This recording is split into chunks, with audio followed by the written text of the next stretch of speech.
O tema de hoje, então, é a igreja, família ou uma instituição religiosa? E, para mim, a resposta já está clara. Para mim, igreja é família. A igreja sempre foi família, e nós vamos discorrer, meditando a palavra de Deus sobre isso, e a importância de termos isso em mente, a igreja como família. Por quê? Porque nós somos tentados a nos esquecer de que a igreja nasceu como família, mas ela tem tentado se tornar, com o tempo, uma instituição religiosa. Se nós não nos cuidarmos, se a gente se descuidar em qualquer momento, a gente volta a ser uma instituição religiosa e deixamos de ser família.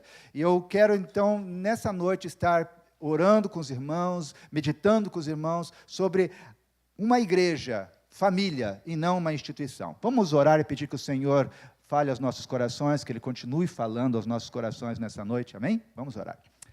Pai, muito obrigado, Senhor, pela oportunidade, pelo privilégio que Tu me dás de estar aqui, Senhor, nessa noite, para abrir o meu coração, para meditar na Tua palavra, para compartilhar aquilo que Teu Espírito tem falado ao meu coração, ó Deus, no meu ministério também, ali junto com a minha família, naquela igreja, naquela comunidade. Continua, Senhor, ó Deus, nos abençoando e que, de alguma forma, Pai, Tu possas estar abençoando, ó Deus, cada um que está aqui nessa noite. Ó Deus, abençoe a Tua palavra, Senhor. Eu te peço que o Teu Santo Espírito esteja ministrando a minha mente, as minhas emoções, o meu coração, e que a minha boca, Senhor, seja apenas canal da Tua palavra. É a oração que eu te faço no nome de Jesus. Amém, Senhor. O que é uma igreja? Quando eu estava ali recebendo esse tema, a primeira coisa que me veio à mente é: o que é uma igreja? Uma igreja. O que é uma igreja? Se é uma igreja, família ou instituição, a pergunta é: o que é uma igreja? E todos nós já sabemos que a igreja, a palavra igreja, vem da palavra eclesia, que significa aqueles que foram chamados para fora. Em grego significa isso. Mas chamados para o quê? Porque se formos chamados para fora, às vezes nós nos esquecemos e estamos sempre querendo ser chamados para dentro. Faz parte do processo também ser chamados para dentro, mas a missão da igreja é ser chamada para fora. Cristo nos deixou, portanto, uma grande missão. A missão de Cristo para nós foi para que nós, como igreja, nós venhamos chamar as pessoas. A nossa missão é chamar as pessoas, a nossa missão como igreja é agregar as pessoas, e a nossa missão como igreja é aperfeiçoar as pessoas que fazem parte da família de Deus. Onde essas pessoas devem ser agregadas? É a outra pergunta que eu me fiz. Certamente todos nós sabemos, essas pessoas precisam serem agregadas dentro de uma família. Ninguém deseja ser agregada dentro de uma instituição fria, cheia de regras, cheia de comandos. Nós queremos ter família, nós somos família. Então, quando a igreja cumpre o papel, sai para fora e cumpre a sua missão, ela volta com as pessoas que ouviram a palavra do Senhor, e essas pessoas precisam encontrar na igreja a família. Família de quem? Família de Deus, a família de Jesus Cristo. A palavra de Deus nos cita, tem vários textos que nos falam sobre família. Em 1 Coríntios, capítulo 3, versículo 9, a palavra de Deus nos dá a figura de uma igreja como lavoura. Diz assim a palavra de Deus em 1 Coríntios, capítulo 3, versículo 9. Porque nós somos cooperadores de Deus, vós sois lavoura de Deus, vós sois edifício de Deus. E eu lembrei aqui o título da igreja, Pedras Vivas, né? Então nós somos edifício de Deus, ou seja, somos pedras vivas, mas somos também lavoura de Deus. Na lavoura, nós somos semeadores. Na lavoura, nós temos a semente, que é a palavra de Deus, que precisa ser semeada. Na lavoura, nessa figura da lavoura, nós precisamos frutificar. Tem a ver com a semente, com a plantação, com o cuidado, e tem a ver com os frutos. Então, essa figura da igreja como lavoura nos dá esse sentido. Precisamos, portanto, como igreja, como lavoura do Senhor, precisamos frutificar. Precisamos mais do que isso, precisamos colher os frutos. E muitas vezes a palavra de Deus nos diz que na lavoura estão faltando obreiros. Essa é a figura que Jesus Cristo nos dá, que Deus nos dá da igreja como lavoura, como edifício. Como edifício de Deus, a figura da igreja como edifício de Deus, nós aprendemos que nós somos pedras vivas. E você já deve ter ouvido isso muitas vezes aqui, não é? Como por causa do nome dos irmãos, dessa igreja, Pedras Vivas, mas nós somos isso. Somos edifício, precisamos ser não apenas pedras vivas, mas bem ajustados. E é verdade que nem sempre nós conseguimos, mas com o processo nós vamos nos ajustando. Por quê? Porque nós somos, como igreja, pedras vivas, somos templo do Espírito Santo de Deus, somos templo de Deus aqui na terra. Também existe uma outra figura para a igreja de Cristo. Nós somos, nos diz a palavra de Deus, em 1 Coríntios capítulo 12, versículo 27, nos diz que nós somos corpo de Cristo. E nós aprendemos ali em 1 Coríntios 12, 27, nos diz assim: ora, vós sois corpo de Cristo, e individualmente seus membros. Então, queridos, aqui a palavra de Deus nos dá esse conceito, né?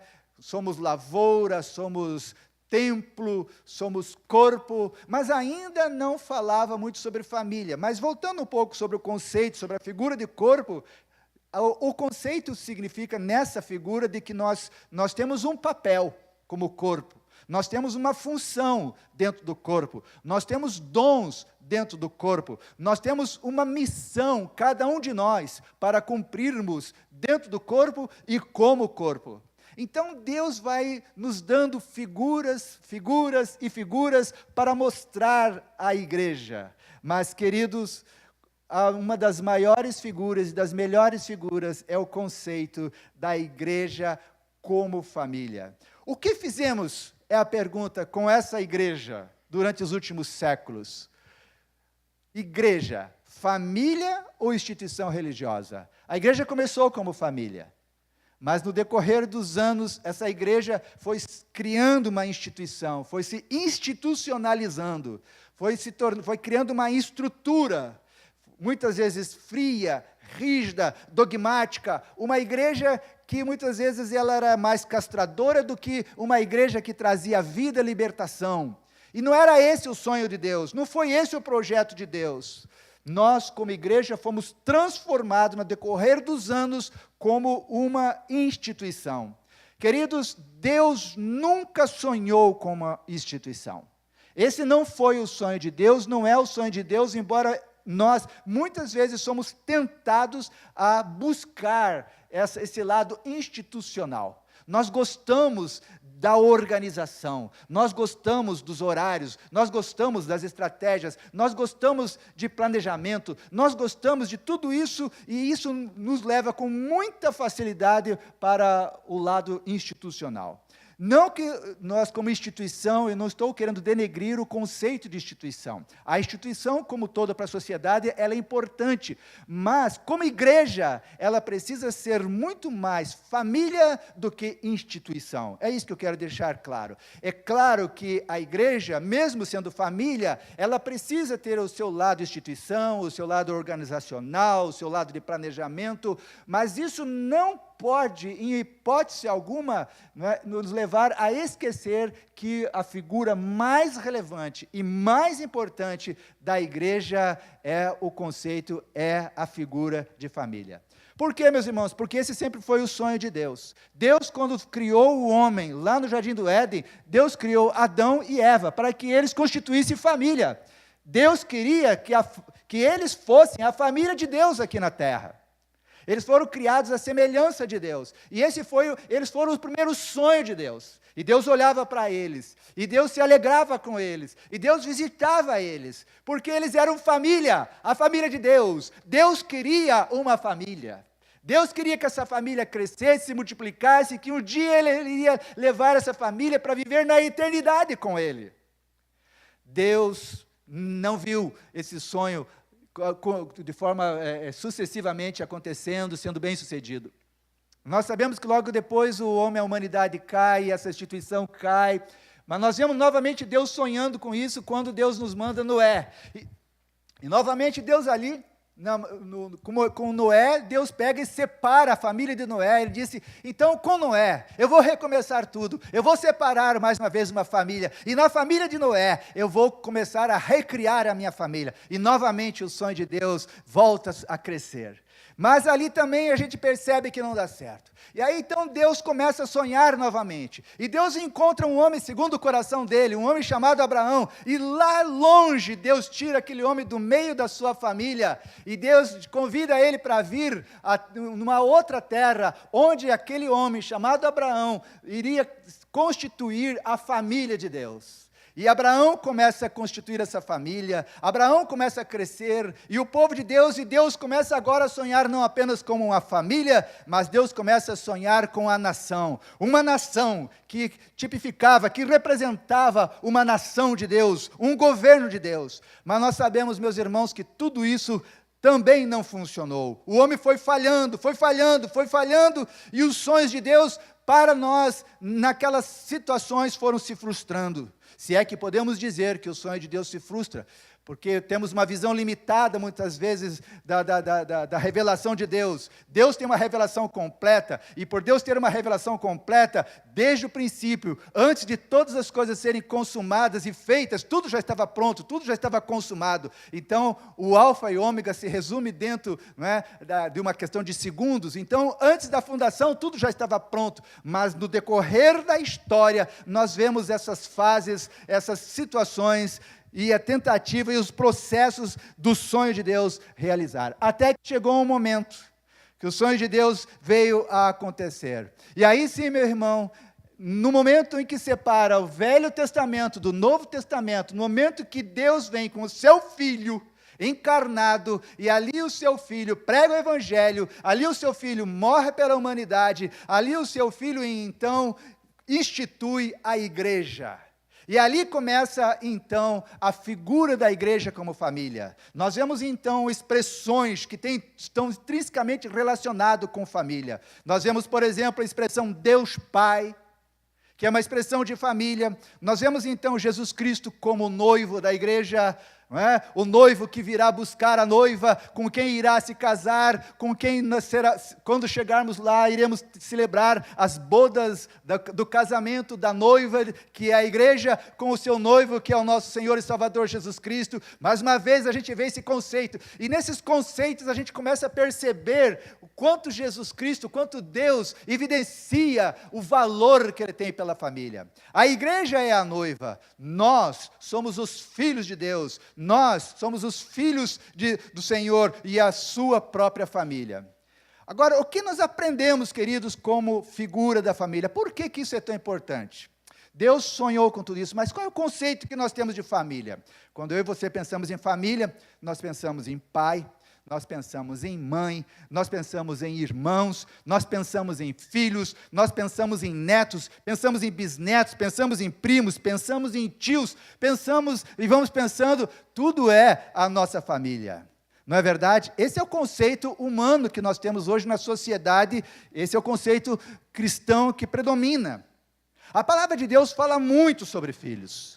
Eu separei muitos, mas ali compartilhando depois com a minha esposa, nós chegamos à conclusão de que eu precisava eliminar alguns versículos, e eu separei apenas uns 3, 4 versículos para compartilhar com os irmãos. Mas são inúmeros os versículos que a palavra de Deus cita sobre o conceito de filhos de Deus. Romanos, por exemplo, capítulo 9, versículo 26, a palavra de Deus nos diz: e sucederá que no lugar em que lhes foi dito, vós não sois meu povo, aí serão chamados filhos do Deus vivo. Portanto, o conceito de família, nós filhos, Deus Pai. Em 2 Coríntios, capítulo 6, versículo 18, a palavra de Deus diz, e eu serei para vós pai. Deus dizendo, eu serei o vosso pai, e vós serei para mim filhos e filhas, diz o Senhor poderoso. E o que a gente vê aí? Novamente Deus querendo deixar claro, querendo que a gente não se esqueça de que nós não somos uma instituição, de que nós somos família, que nós somos família de Deus, que Ele é nosso Pai, somos filhos e filhas de Deus, somos irmãos, e precisamos gerar filhos também. Esse é o conceito de Deus. Em 1 Pedro, capítulo 1, versículo 14, a palavra de Deus nos diz, como filhos obedientes, não vos conformeis com as concupiscências que antes tinhas na vossa ignorância. Ou seja, o conceito de filhos. Filhos, meus irmãos, é o que Deus sempre Sonhou para mim e sonhou para você, sonhou para nós. Agora, filhos não podem viver órfãos. Filhos não sobrevivem sem família. Filhos precisam de uma família. Nós precisamos de família. Por toda a Bíblia, principalmente no Novo Testamento, nós descobrimos a importância da família. Para vivermos em família, queridos, nós precisamos aprender, portanto, conviver uns com os outros. E se você puxar no seu aplicativo da Palavra de Deus, uns com os outros, você vai ver uma infinidade de versículos, uns com os outros. Precisamos conviver uns com os outros. Para viver em família, precisamos aprender a conviver uns com os outros. Nós não sabemos. E isso é um aprendizado. Isso, queridos, é quase que impossível, esse uns com os outros, como família, acontecer dentro de uma instituição. Mas é plenamente possível vivermos esse uns com os outros, que a palavra de Deus nos ensina, dentro da igreja. A igreja, portanto, ela é a família de Deus. E eu poderia destacar Gálatas 6, 9, Efésios 2, 19, Romanos 12, 10, e eu vou ler aqui para os irmãos, pelo menos esses 3 versículos. Gálatas 6, 9 diz: não nos cansemos de fazer o bem, pois se não desanimarmos, chegará o tempo certo em que faremos a colheita. Portanto, sempre que pudermos, devemos fazer o bem a todos, especialmente aos que fazem parte da nossa família na fé. Igreja é a tua família. A nossa família terrena, um dia, ela será desfeita, porque nós seremos levados para a eternidade. E os vínculos ficarão. E lá no céu, nós não vamos, certamente, provavelmente as pessoas questionam esse, não é? Mas eu não vou estar reconhecendo quem é a minha família, não é? Mas eu sei que lá no céu, eu vou estar fazendo parte da família de Deus. Porque é a família de Deus, a noiva de Cristo, que vai ser levada para os céus. Em Efésios 2,19, a palavra de Deus nos diz: assim, pois, não sois mais estrangeiros e nem forasteiros, antes sois concidadãos dos santos e membros da família de Deus. Romanos capítulo 12, versículo 10, nos diz: amem uns aos outros com o amor de irmãos em Cristo e se esforcem para tratar uns aos outros com respeito. Nós sabemos que viver em família não é fácil, porque o relacionamento intenso, é muito fácil vivermos em comunhão como igreja quando nos vemos somente no domingo, mas quando nós vivemos dia após dia, é preciso que haja respeito mútuo, para que esses uns aos outros sejam realmente aplicados. A Igreja Pedra Viva, ela trabalha aqui com esse conceito. A gente percebe, conversando, conhecendo a história dos irmãos, eu sou apaixonado por esse banner aqui, Desde a primeira vez que eu vi esse banner aqui, do congresso, eu gosto demais dele. A gente percebe que vocês são uma igreja que valorizam, não apenas o culto aqui, a celebração, mas valorizam os pequenos grupos. Como é que vocês chamam aqui? PGM, Pequeno Grupo Multiplicador. E vocês valorizam isso, E valorizam também o discipulado. Nós também temos essa ênfase lá, a importância do grupo pequeno, e multiplicador, porque ele não pode parar, tem que se multiplicar. E eu acho que essa é a tônica do conceito de família, porque a família, por exemplo, os filhos casam e constituem um outro pequeno grupo, que se cresce, que se multiplica e que constitui um outro pequeno grupo. Mas nós continuamos família, mas em pequenos grupos. E assim vai acontecendo. Nós precisamos continuar sendo essa igreja dessa mesma maneira, em pequenos grupos. Claro, nós como igreja aprendemos isso lá com Jetro. Jetro viu Moisés tentando julgar a todos e disse: você vai ficar louco. Então ele traz aquela sugestão que nós já conhecemos, de dividir as pessoas em grupos pequenos, e aí para julgar o povo. Moisés aprendeu a lição. Mas, queridos, a nossa pós, o nosso mestrado, a pós-graduação, o mestrado, seja lá o que for, foi feito com Jesus Cristo. Jesus Cristo, no ministério dele, nos ensinou de forma maravilhosa esse conceito. A gente vê Jesus Cristo sempre indo na multidão, mas a gente vê Jesus Cristo saindo da multidão e indo estar com os seus 12 discípulos. Então a gente gosta de ver, e eu sempre brinco lá na igreja, de quem você quer fazer parte? Só da multidão ou do pequeno grupo? Nós somos desafiados por Jesus, convidados por Jesus. Quando Ele nos convida para fazermos parte da família, Ele está dizendo para nós, saiam da grande multidão, não seja parte da multidão. O convite de Jesus não é para que sejamos salvos, o convite de Jesus é para sermos discípulos. O convite de Jesus para mim e para você, na nossa missão, é fazer discípulos. Muitas vezes nós só queremos ser salvos na eternidade, mas nós queremos riscar muitas vezes na prática o conceito discípulo. Queridos, Jesus Cristo trabalhava na multidão, mas discipulava os seus 12 homens. E na maioria das vezes a gente vê lá Jesus Cristo com Pedro, com Tiago e com João, que eram dos seus mais próximos. Na nossa igreja a gente aproveita esse conceito para trabalhar e desenvolver, falarei um pouquinho sobre essa questão aqui. Participar dos cultos, meus irmãos, como estamos fazendo aqui, é uma bênção. Os milagres aconteciam muitas vezes nas grandes concentrações, era lá que a gente via os milagres, embora muitas vezes no pequeno grupo, às vezes lá em alto mar, dentro do barco, nós também víamos milagres acontecendo. Mas, queridos, é na reunião dos pequenos grupos, como o de Jesus, que nós vemos a figura prática da família acontecendo. É ali, naquele relacionamento, que a gente se encontra como família. Quando eu era pequeno, fui filho de uma família que tinha 8 irmãos, e nós íamos para a igreja com os 8 irmãos, tudo pequenininho, dentro de uma Kombi, e quando voltávamos do culto, era uma correria, e eu me lembro de uma certa situação, que nós chegamos em casa, ou dentro da Kombi, não me lembro exatamente, mas aí nós descobrimos que faltava alguém. E aí descobrimos que esse alguém que faltava tinha ficado na igreja, estava dormindo embaixo dos bancos e lá ficou. A Ruth falou assim, não conta isso porque o teu pai vai morrer de vergonha. Não, faz parte, ele ama, ele sabe da história, tranquilo, né pai? Tranquilo? Agora já contei mesmo, não tem outro jeito. Mas nós corremos. Agora, aonde foi que nós não percebemos na grande multidão a ausência de uma dessas crianças? Não era eu. Mas nós fomos descobrir isso depois, lá dentro da Kombi, lá no grupo pequeno, que nós descobrimos que está faltando um dos nossos irmãos, e vamos buscar. Sabe, meus irmãos, na multidão, ou seja, no culto, é possível nós não percebermos a ausência de uma pessoa, de um filho, de um irmão, de um pai, de um filho. Mas é impossível não percebermos a ausência dele no pequeno grupo.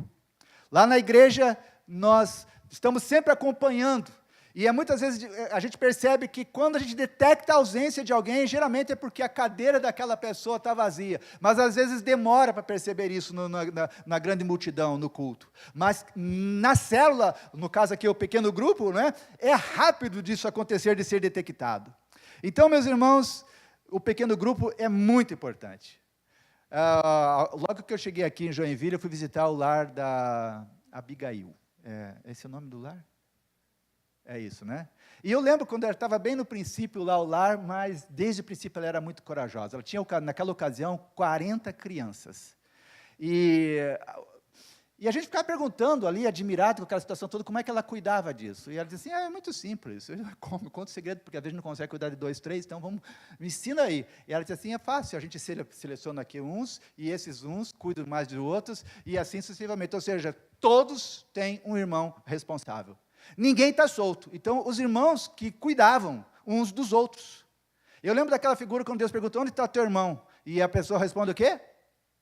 Não tenho nada a ver com meu irmão. Nós temos a ver. No caso da família da Abigail, tinha a ver. Né? Somos responsáveis pelos irmãos. Na igreja, muitas vezes, nós não queremos ser, mas como família, precisamos aprender a ser. Como instituição, nós dizemos, não tenho nada a ver. Mas como família, nós nos sentimos responsáveis. Por isso é importante voltarmos, pensar e meditar nesse conceito de Deus, da família dele. Cada irmão é responsável pelos outros. Cada irmão, no caso dessa família, cuidava uns dos outros. É no pequeno grupo, meus irmãos, que nós percebemos aqueles que estão faltando, é no pequeno grupo que nós percebemos aqueles que estão passando por dificuldades emocionais, espirituais, aqueles que estão passando por problemas, aqueles que estão passando por privações, é no pequeno grupo que a gente consegue detectar. Na grande concentração, nós não percebemos isso. Nós ficamos muito animados com o louvor, nós ficamos empolgados de ver todo mundo, nos sentimos fortes e animados, a sensação de que nós estamos crescendo, mas muitas vezes nós perdemos. A porta é larga na entrada e também larga na saída, se não tiver o pequeno grupo pastoreando. É no relacionamento, meus irmãos, um a um, que nós cuidamos e edificamos uns dos outros. Pastor Carlos, ele pediu para eu compartilhar um pouco da minha experiência lá na nossa igreja. A nossa prática na nossa igreja, nós estamos trabalhando, sonhando com isso já há muito tempo, com muitas tentativas e erros, acertos e erros, mas vivemos um tempo hoje bastante gostoso. Nós somos 7 grupos, apenas 7 grupos. Mas somos grupos que são, eles têm consciência, são grupos consistentes. E a gente percebe que esse grupo, o ano passado, a ênfase foi a multiplicação, esse ano não é, porque esse ano nós estamos trabalhando na ênfase do discipulado.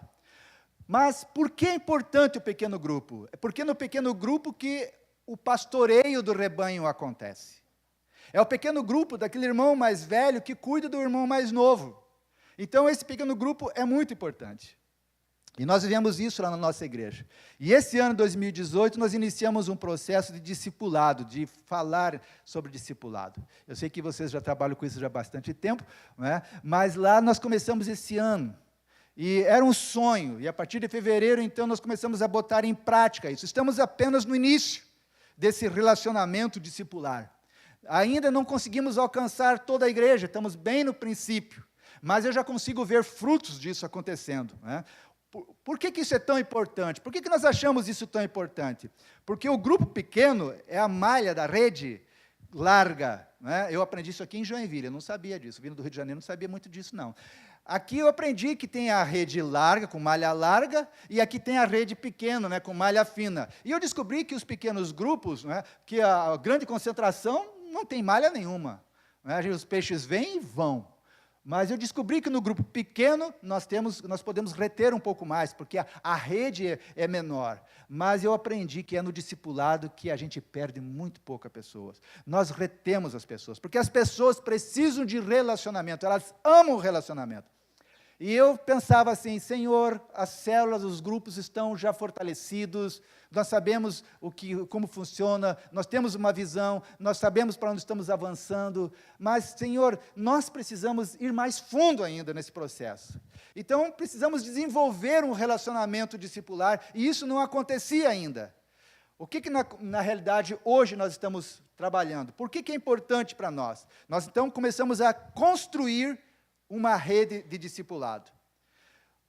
No processo do discipulado, que eu chamo de malha fina, nesse relacionamento discipular, por que ele é importante? Porque nós ajudamos o discípulo a crescer. E no nosso caso, na nossa igreja, eu oriento eles a fazerem sempre assim, Pedro, Tiago e João. Eu disse para eles assim, que a única exceção lá são os pastores, porque nós temos mais do que 3. Nós discipulamos os líderes de célula, ainda não temos supervisores, então ainda nós estamos discipulando mais do que 3. Mas desafiamos eles a fazer isso, o Pedro, o Tiago e o João. Então, eles aprenderam que é ali que eles vão ensinar os discípulos na prática a fazerem discípulos. O pastor Carlos me perguntou, como é que é o discípulo, qual é o conceito de discipulado? E eu dizia para ele, Carlos, aqui o conceito de discipulado que nós temos ensinado para as pessoas é que quando nós evangelizamos, é um primeiro nível do discipulado. Então, qual é a meta? A meta é a conversão daquela pessoa e levar aquela pessoa no batismo. É o primeiro nível do discipulado. Já quando aquela pessoa se batiza, ela entra num segundo estágio, ela entra no segundo nível do discipulado, que é o discipulado da consolidação. Ou seja, qual é a meta? É fazer parte das células, fazer parte do culto, concluir o trilho de crescimento que nós temos na nossa igreja. Então, essa é a segunda fase. E eles entram, então, na terceira fase, que é a que nós estamos vivendo hoje, que está sendo uma bênção. Qual é a terceira fase? É quando ele já foi consolidado dentro da igreja, quando ele já está fazendo parte das células, do trilho de treinamento, e ele agora entende a necessidade de que ele precisa ser discípulo e ser um discipulador. Então, nós temos algumas metas nessa terceira fase, que é compreender que nós somos chamados para ser e para fazer. Não apenas para ser, mas para fazer discípulos. Nessa fase, nós precisamos entender que o objetivo deles lá é saber quem é o seu discipulador. Então, no nosso caso lá, eles precisam conhecer quem é o discipulador pai e quem é o discipulador avô. Flávio, você está agora complicando um pouco, né? Eu vou explicar para você vai perceber que é muito simples. Na realidade, meus irmãos, eles também precisam aprender quem são os seus discípulos, filhos e netos. Qual é a ideia que eu quero trabalhar, que eu estou trabalhando com eles? De que nós somos família. Nós somos pai, mas temos avós. Nós somos pai, mas temos filhos. Nós também temos netos.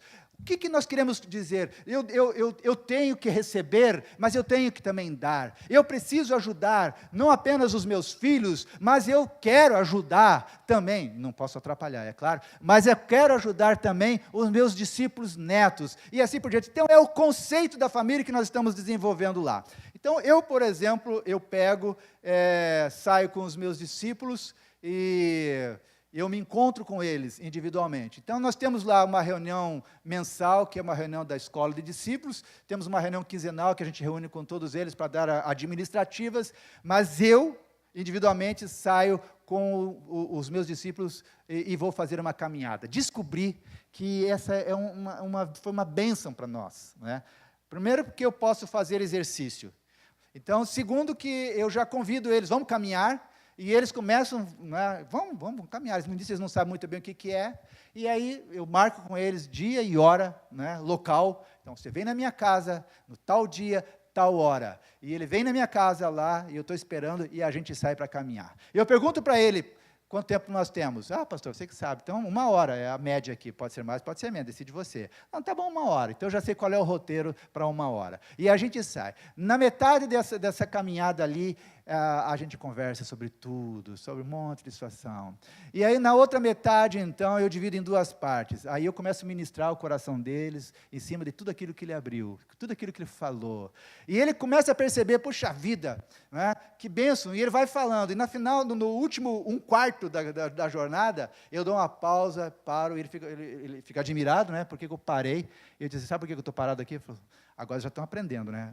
Porque agora é o momento da oração, né, pastor? Agora nós vamos fazer esse 1/4 final orando. E aí a gente começa a orar. Eu não fiquei preocupado em ensiná-los a orar, né? Eu mesmo comecei a orar. Senhor, abençoa, muito obrigado por estar aqui com o meu discípulo, obrigado pela essa situação e que ele compartilhou. O Senhor abençoa as metas dele, os objetivos dele. E agora eu me calo e ele começa a orar também. E ali a gente vai. Teve um discípulo que chegou para mim, perguntei no final para ele assim, e aí, como é que está sendo a experiência? Ele disse, pastor, eu vim para cá preocupadíssimo, eu vim achando que nós iríamos sentar numa cadeira, né, que eu ia sentar de frente para você, e que você ia me dar um discipulado. Eu já estava pensando como é que ia ser, estava já assim, preocupado, mas minha esposa disse que ficou orando por mim lá em casa, para que Deus tivesse misericórdia de mim. E eu pensei, e aí, como é que foi a tua experiência? Ele disse assim, pastor, nossa, eu não sabia que era tão fácil discipular. Eu não sabia que era isso aí. Isso é muito simples, pastor. Isso aí que é discipulado? Eu falei, exatamente isso que é discipulado. Discipulado é vida na vida. Nós não queremos dar aula aqui, nós não queremos ficar te ensinando doutrina aqui, nós queremos compartilhar, nós queremos ouvir, nós queremos trocar experiência, nós queremos compartilhar, e, meu querido, a gente vai trocando figurinhas um com o outro, e vamos crescendo um com o outro. Ele disse, pastor, eu acho que é tão fácil isso, tão fácil, que eu já estou pensando fazer com meus dois. E aí eles já começaram a fazer, e a minha esposa, ela trabalha 8 horas por dia, ela ainda não consegue fazer isso, talvez lá na frente, quando ela tiver os seus 3 discípulos apenas, ela faz uma estratégia um pouco diferenciada. Mas uma coisa que eu achei engraçada, é que eu tenho um discípulo, chamado Robert, e esse discípulo, ele pegou, esses dias eu fiquei sabendo, pastor, eu saí com fulano, né, e de 15 em 15 dias nós já estamos saindo, e a minha esposa também já está saindo com a discípula dela de 15 em 15 dias. Está saindo, não, olha, fazendo caminhada, pastor. Então, a coisa pegou, né? Teve um dia lá que eu descobri que o discípulo estava preocupado. Pastor, mas nós vamos ter discipulado hoje? Eu falei assim, claro. Está marcado, meu filho, está agendado já mais de 3 semanas, né? Vamos ter sim. Mas, pastor, você já viu o clima? Eu falei assim, qual é o problema? Veste uma capa, pega o guarda-chuva e vamos caminhar. Aí ele chegou todo lá preocupado, né? Eu falei assim, não, fica tranquilo, nós vamos hoje sentar. Aí levei ele para a rede, né? Estiquei a rede. Falei assim, vai, senta na rede aí. Ele disse, não, pastor, eu não vou sentar na rede, não. Falei, então eu sento, você senta aí nessa cadeira. E assim o discipulado aconteceu ali durante 1 hora, balançando na rede, trocando figurinha. Foi uma experiência muito gostosa. E isso está desengessando, isso está criando relacionamento, isso está sendo uma bênção. Eu tenho chamado discípulos S3 e S8. O que é isso, pastor? S3 e S8. Eles não sabem disso, vocês são os primeiros a saber. Na realidade, S3 é porque na minha agenda eu tenho os discípulos que eu me encontro a cada 3 semanas. E tenho os discípulos que eu encontro a cada 8 semanas. Como é que funciona isso, pastor? Os meus S3 são aqueles que eu preciso estar mais próximo deles, então, como eu tenho de quinzenal no grupo, mas, irmãos, o grupo não...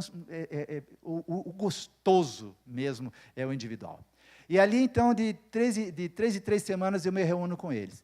Só que eu pego lá, eu descubro um jovem lá, eu pergunto para ele, escuta, como é que você está? Tudo bem, tal, você já tem, já saiu para caminhar com alguém? Ele diz, não, caminhar não. Então vem cá, vamos caminhar junto. Aí, marco com ele, e descubro que ele não tem discipulador, não tem nada.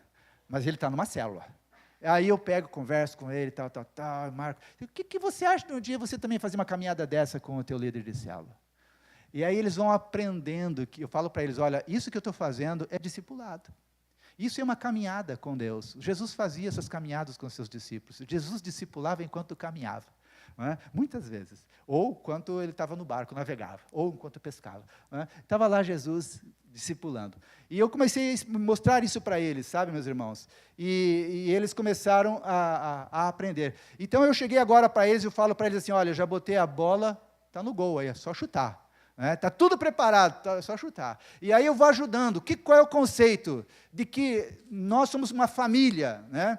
E eu quero concluir essa palavra agora dizendo o seguinte, Jesus sonhou com a família, Deus sonhou com a família, nós somos a família de Deus. Precisamos nos reunir, meus irmãos, sim, como templo, né? Nos lares, no templo e nos lares e no templo. Mas nós precisamos também ser e fazer discípulos. Nós precisamos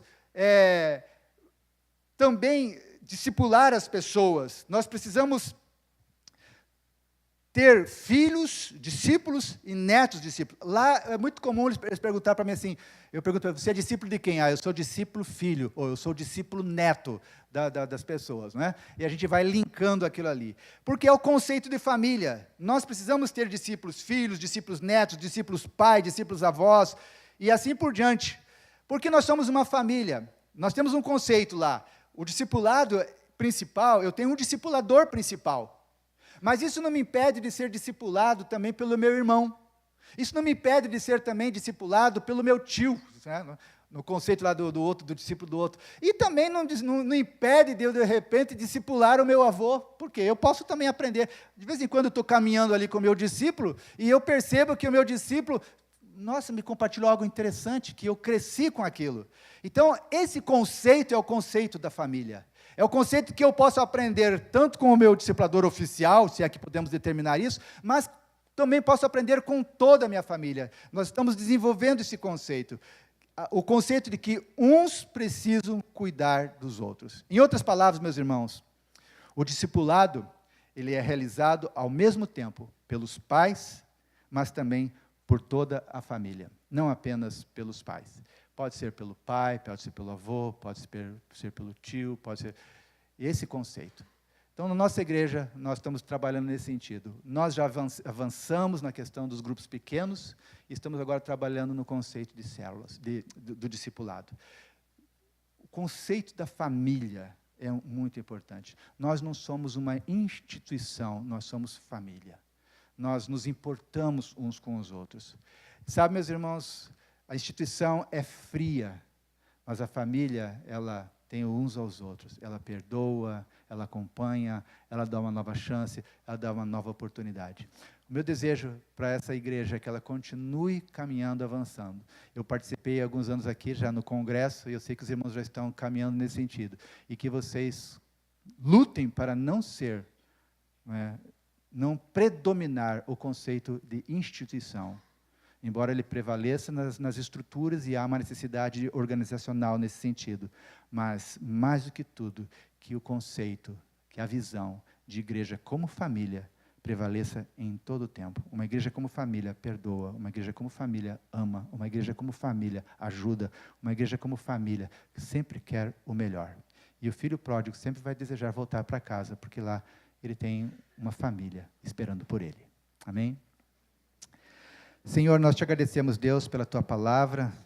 Obrigado, Senhor, pelo teu sonho de constituir uma família. Nós te louvamos, Senhor, pela oportunidade de fazermos parte da tua família. Obrigado, Senhor, por essa comunidade, essa igreja, Senhor, Pedras Vivas. Obrigado, Deus, por esse rebanho. Obrigado, Senhor, pelas vitórias que eles têm experimentado.